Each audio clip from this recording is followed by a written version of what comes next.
प्रिय विद्यार्थियों, आज हम सब हिंदी पाठ्य पुस्तक पाठ 4 दीवानों की हस्ती कविता का अध्ययन करेंगे। इस कविता के कवि हैं भगवती चरण वर्मा। इनका जन्म 30 अगस्त 1903 में हुआ था तथा इनकी मृत्यु 5 अक्टूबर 1981 को हुआ था।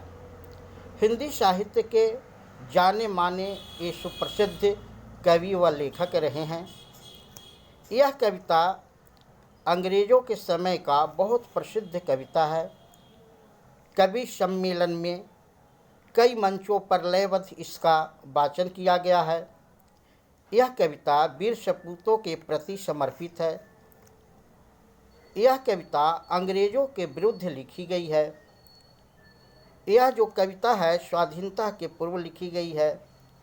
हमारे वीर जवानों मातृभूमि की रक्षा के लिए अपने प्राणों की बाजी लगा देते हैं। हमारे यहाँ देशभक्तों की कमी नहीं है। वीर भगत सिंह देश के रक्षा के लिए कम उम्र में ही सूली पर चढ़ गए थे। इस कविता में कवि ने अपने प्रेममय हृदय को दर्शाया है। वे अपने जीवन को अपने ढंग से जीते हैं। वह चारों ओर प्रेम बांटने का संदेश देते हैं। वे खुशियों के संचार करते हैं और जीवन में असफल हो जाने पर भी किसी को दोष न देने का संदेश देते हैं और स्वयं भी असफल होने पर किसी अन्य को दोषी नहीं मानते हैं। अब हम इस कविता को पढ़ेंगे। हम दीवानों की क्या हस्ती हैं, आज हाँ कल वहाँ चले, मस्ती का आलम साथ चला, हम धूल उड़ाते जहाँ चले, आए बन कर उल्लास अभी, आंसू बन कर बह चले अभी, सब कहते ही रह गए अरे, तुम कैसे आए कहाँ चले, किसी और चले यह मत पूछो, चलना है बस इसलिए चले, जग से उसका कुछ लिए चले, जग को अपना कुछ दिए चले, दो बात कही दो बात सुनी, कुछ हंसे और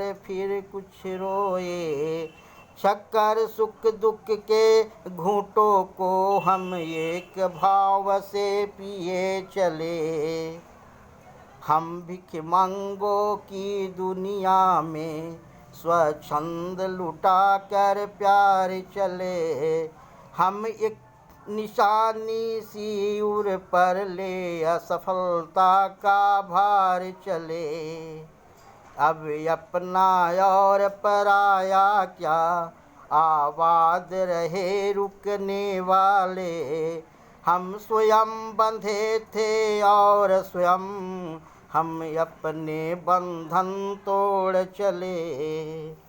अब हम इस कविता के अर्थ को समझेंगे। हम दीवानों की क्या हस्ती हैं, आज यहाँ कल वहाँ चले, मस्ती का आलम साथ चला, हम धूल उड़ाते जहाँ चले। इस कविता में कवि कहते हैं कि उनका स्वभाव मस्त मौला है। वह एक स्थान पर टिके नहीं रहते। वे जहाँ भी जाते हैं चारों तरफ खुशियाँ फैल जाती है। कभी जहाँ धूल उड़ाते जाते हैं वहाँ चारों तरफ प्रसन्नता का माहौल छा जाता है। आए बन कर उल्लास अभी, आंसू बन कर बह चले अभी, सब कहते ही रह गए अरे, तुम कैसे आए कहाँ चले। कभी रमता जोगी और बहता पानी है। वह मन में उत्तम भावों की बाती, कभी खुशी का संदेश तो कभी आँखों में बहता आंसू की तरह सब जगह फैल जाता है। कवि कहते हैं कि वे इतने जल्दी आते जाते रहते हैं कि लोगों को पता ही नहीं चलता कि वे कब आए और कब चले गए। किसी और चले यह मत पूछो, चलना है बस इसलिए चले, जग से उसका कुछ लिए चले, जग को अपना कुछ दिए चले। कवि कहते हैं कि मत पूछो कि हम किस ओर जा रहे हैं, क्योंकि मेरा जीवन मस्त मौला है। सिर्फ एक ही धुन है चलना, इस संसार से बहुत कुछ प्राप्त भी करना है तथा संसार को अपना बहुत कुछ देना भी है। क्योंकि इस संसार में जो आए हैं तो लेने देने का क्रम जीवन पर्यंत रहेगा ही। दो बात कही दो बात सुनी, कुछ हंसे और फिर कुछ रोए, शक्कर सुख दुख के घूंटों को हम एक भाव से पिए चले। इस मस्ती भरी जीवन में जग को कुछ कहना भी पड़ता है तथा कुछ सुनना भी पड़ता है, यानी कभी कटु कभी मधु वाणी सुनने को मिलता है। फलतः कभी आँखों से आंसू और खुशी स्पष्ट झलक पड़ती है, क्योंकि जीवन में सुख एवं दुख चक्रवृत्त घूमते रहता है। अतः इस जगत में सुख दुख दोनों को एक भाव होकर छक्कर यानी खूब पीना और चलना, यही दीवानों की हस्ती है।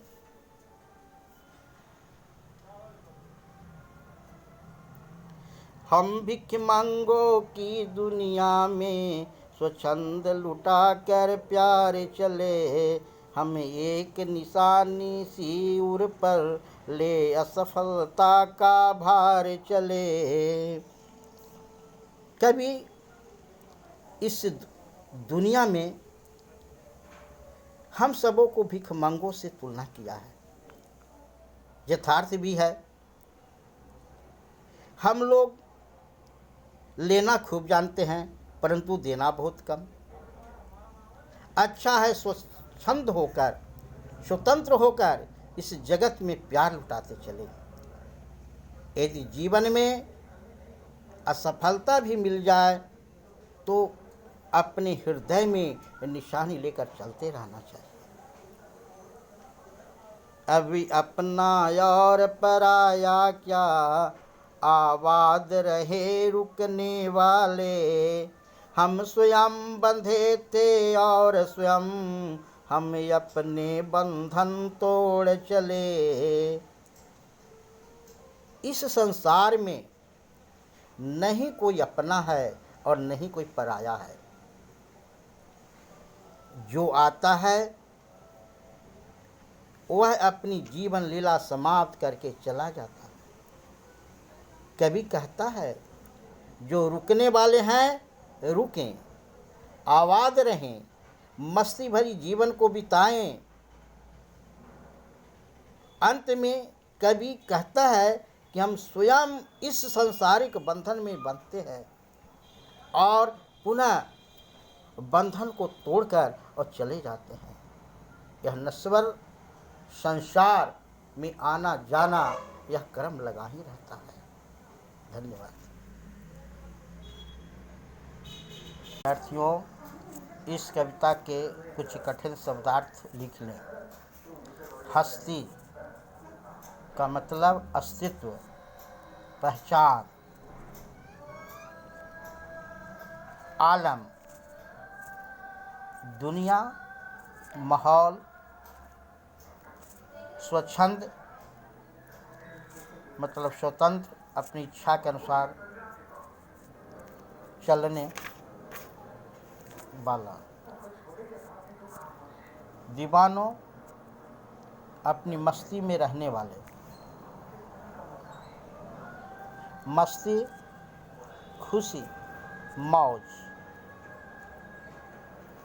जग मतलब संसार।